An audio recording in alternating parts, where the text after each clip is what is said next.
There's one magical, haunted evening each year when all the scary creatures come out to prowl through every neighborhood. But here's the scariest monster of all. Do you know why? This little witch doesn't know it, but she's taking some frightening chances of being hurt, maybe badly hurt. Her costume is very, very dangerous. Can you see the things that make it dangerous? What about that mask? She can hardly see through those tiny holes for her eyes. If you were wearing that mask, here's what it would be like. You can see straight in front of you, but unless you happen to turn your head, you wouldn't see that car coming as you start to cross the street. You could be run over. And unless you look down, you can't see that you're coming to a curb. Ow, that hurts. It's bad enough to take a tumble on hard pavement, but it would be even worse to sprawl out on the street in front of a car coming. Now let's imagine that we're in that car. Can you see her clearly? Why not? What is there about her costume that makes it hard to see her? As the driver of a car or truck, you might not see her until it's too late. And that's really scary. Before we think about some ways that the little witch could see and be seen better, let's take another look at her costume. Whoops, down she goes again. It seems as if she's collecting more bumps and bruises than candy tonight. Let's see if we can help her, shall we? And by helping her, maybe you can learn some things that will help you stay safe at Halloween. First, we need to turn back the clock and start this whole evening over again. One of the problems with this costume is that it's too long. It's too easy to trip over a long, full skirt. So we can shorten the skirt. You should always shorten any skirt, pants, slacks, or cape that is too long or floppy. Now, the broom. That's a clumsy thing to carry, and it's something that you're likely to trip over in the dark. It's usually easy to shorten brooms or round off the sharp points of pirate swords and other costume parts that can trip you or scratch you. Cardboard brooms and swords are usually safer than wooden ones, but it's safest not to carry anything like that in the first place. Now, what else might we change on this costume to make it safer? What about that color? Remember how hard it was to see the little witch because of her dark costume on a dark night? We should always wear light, bright colors on the street at night so drivers can see us. What about this color? A white costume makes an unusual, different kind of witch who's more likely to be safe on Halloween night. A good way to make any costume easier to see at night is to decorate it with reflective tape or reflective patches. Some costumes come with reflective material already attached to the cloth. Here's what it looks like to a car driver. It's easy to see, even on the darkest night. And while you're putting reflective tape on the costume, you should also add some of it to the bag or container you'll use to carry home your candy. Some special Halloween sacks are treated with reflective material when they're made. And it's a good idea to write your name, address, and phone number on the sack, just in case there is an accident. Now, how about the mask? Any problem with it? Do you remember how hard it was to see out through those little eye holes? To be safe at night, you have to be able to see clearly, as well as be seen. We can improve the mask by cutting larger holes to look out of.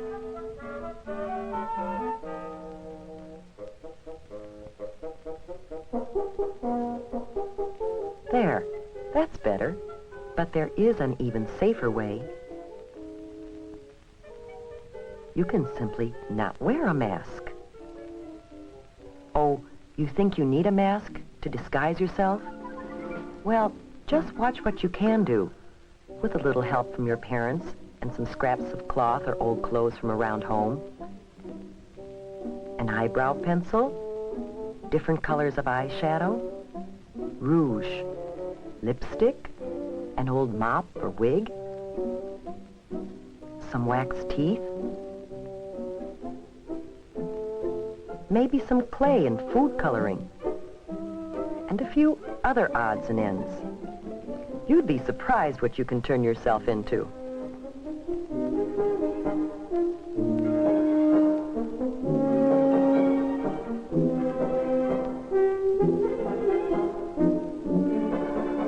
Whether you buy a costume or design your own, be sure that it's made of flame-retardant material. That means material that won't catch on fire easily.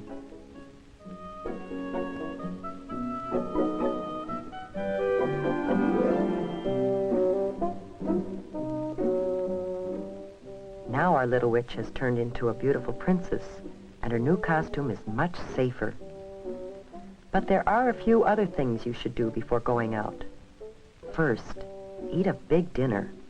If you go trick-or-treating while you're hungry, you'll be tempted to sample some of your treats while you're out, and that's definitely not a good idea. Keep an eye on the clock. In many places, the police set the hours that you should trick-or-treat. Trick-or-treat only within those times. Neighbors should be ready with treats for you, and drivers should be more careful to watch for you during those hours.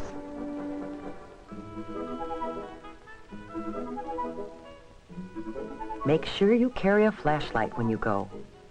The light will not only help you see where you're going in the dark, but it will also make it easier for others, including drivers, to see you.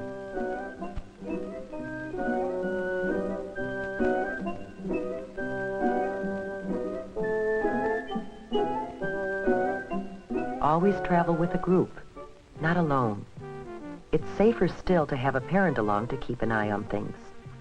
And of course, you should always walk. Riding a bicycle at night is always dangerous, but it's even more dangerous to try to ride in a costume at night. As you go from house to house, stay on the sidewalks as much as possible. If you have to walk in an area where there are no sidewalks, walk as far off the roadway as possible and face the traffic. That way you can see what's coming and get out of the way if you have to. Cross streets only at brightly lighted corners, not in the middle of the block, and never between two parked cars. When you start across the street, cross quickly, but don't run, and don't stop in the middle of the street for any reason. Stay in your own neighborhood when you're trick-or-treating. Your neighbors are probably hoping to see you in costume on Halloween, and it's safest to visit people you know. If you don't know the people very well, don't go into their homes. Most people enjoy having trick-or-treaters come to their doors, but there are a few people who will do things to hurt kids. They might put sharp or hard objects in candy and apples, or they might put something on fruit or gum that could make you sick if you eat it.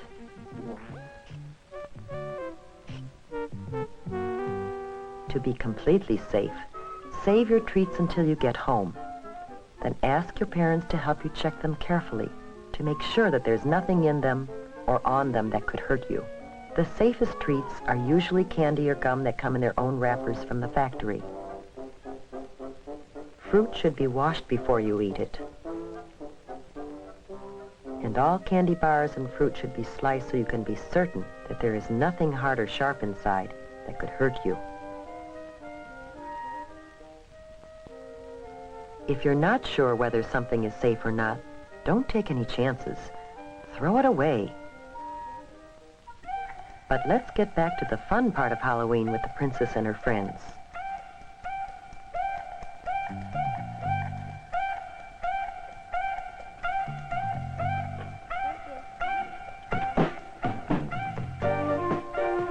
Almost everyone enjoys a good joke or riddle.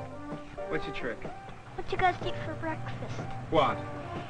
Those toasties. What's a wiener when you take out its inside? What? A Halloweener. Where does Dracula keep his money? Where? In a blood bank. Here, have some candy. However, some practical jokes and pranks aren't so funny. If you should break something, it wouldn't be very funny to the owners or to your parents, who might have to pay for it. So keep your jokes funny and harmless.